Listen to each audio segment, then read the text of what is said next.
Hello, YouTubers, friends, compatriots, bootlickers, soul desolators, peasants, vassals, the employed, the unemployed, the sometimes employed, the never employed.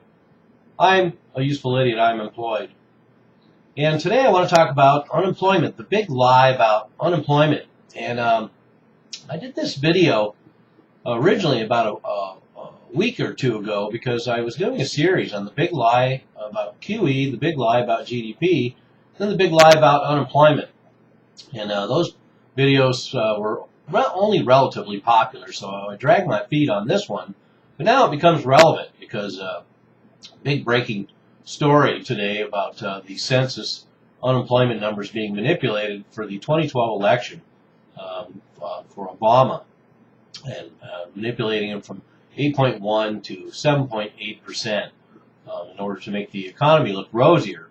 And I'm not sure why anybody would be surprised about this. I think anybody that's paying attention certainly knows that the unemployment numbers are being manipulated in all kinds of ways all the time, quarter after quarter, week after week, month after month, year after year, decade after decade. So now we have Republican Representative Darrell Issa coming out and saying, quote, "These allegations are shocking," unquote.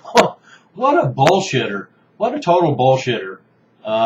He knows as well as every other congressman and everybody else in government and everybody else in America that these numbers are manipulated all the time. If this actually turns into a scandal, it'll be one of the most hilarious things I've ever seen, because the numbers are manipulated in various layers. In fact, I'm going to get into a basic list of how unemployment numbers are manipulated on a regular basis. The big lie about unemployment.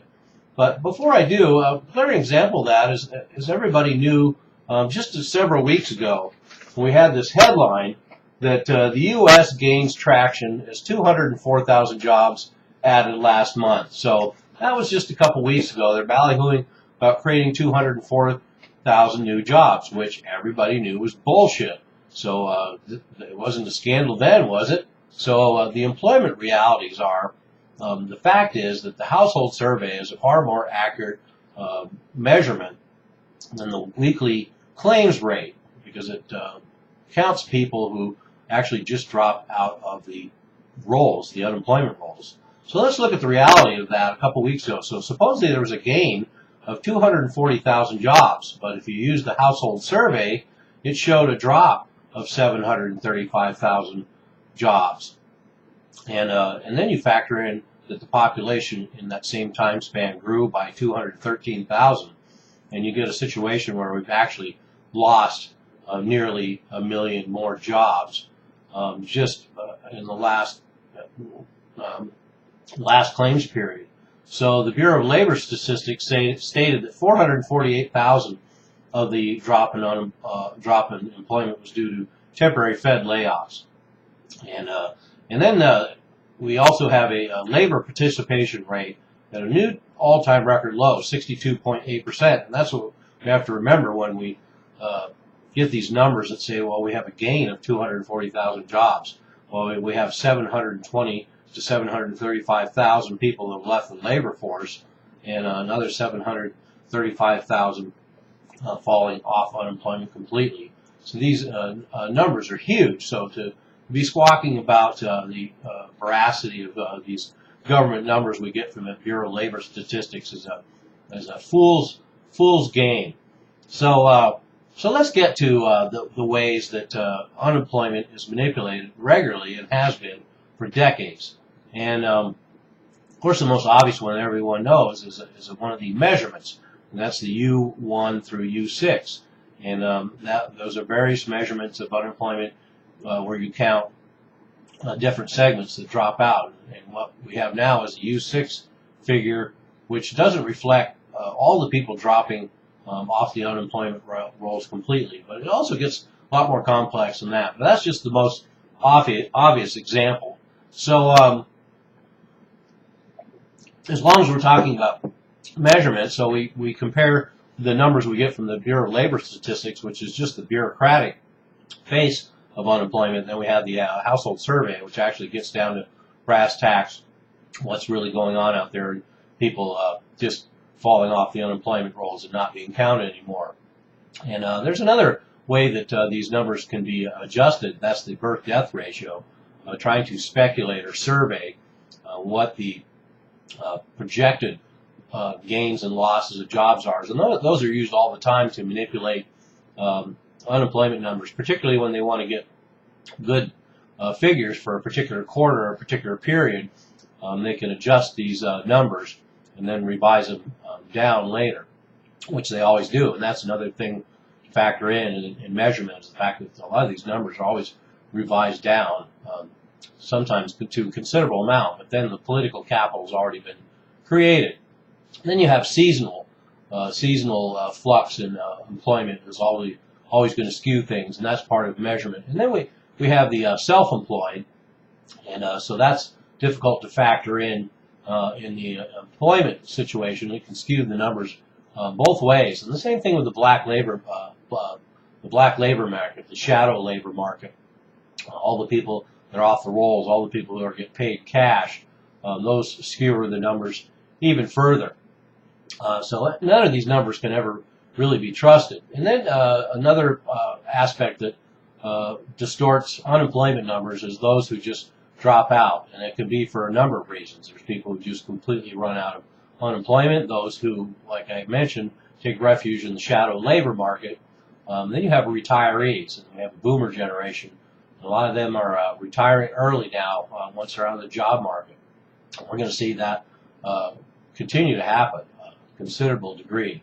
That will be the trend of the future. And then we have students, not only students who are not counted and part of the labor force right now, but people who are returning to school in order to find refuge from a bad labor market. And then all the students and young people who are moving back in with their parents after they get out of school. And then women who find it convenient at this point, if the labor market's bad, if they have the opportunity to be able to drop out of the labor market. So all of these distort the unemployment numbers, and all of these factors can be used by a bureaucracy to distort the unemployment numbers, and they do. And another factor that skews and distorts unemployment numbers, of course, is all the entitlements.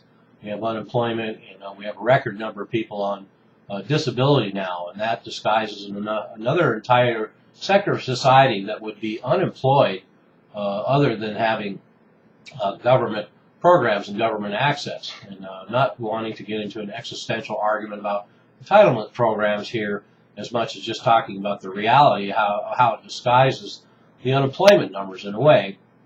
As per my earlier video about the United States in the Depression, if you factor in all the people who have lost their jobs, all the people of the low labor participation rate, and you factor in the people who are sustained only by government programs, we certainly have depression level unemployment right now. And as a matter of fact, it's kind of funny that in the midst of this new scandal, so-called scandal that's going on about unemployment, we have the Investors Business Daily this week that's talking about labor force exodus hides nearly 40% of hiring shortfall. So they're acting like it's a major revelation that without worker dropouts, the jobless rate would stand at 11.8% instead of 7.3%.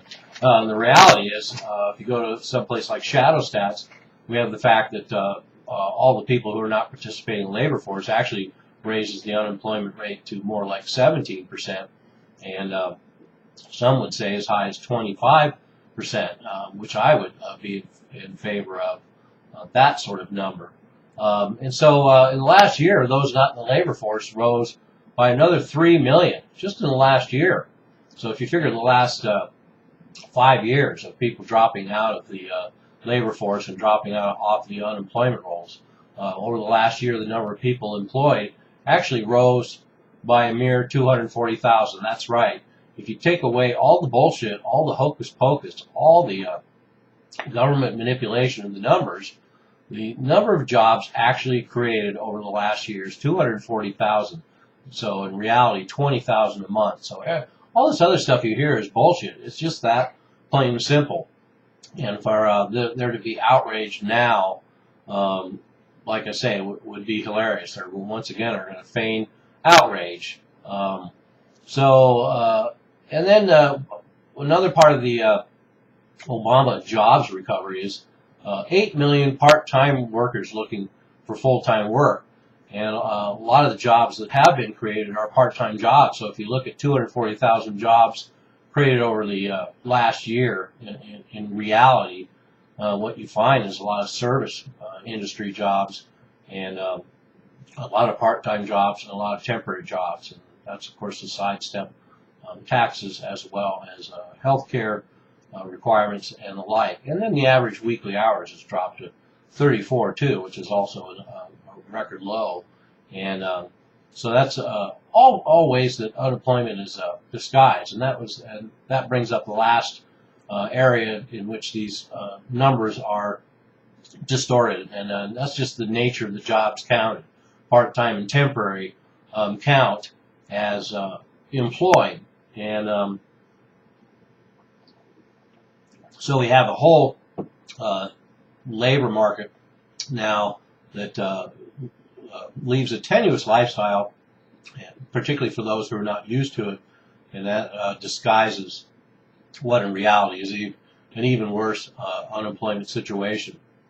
And so there we have it. There's all the ways that unemployment can be distorted, and is and has been for quite some time. And if you just get down to brass tacks of using U1 or U6, we can get to more realistic unemployment numbers, which are just a little too scary for our politicians who want to be able to go out there and have to answer for.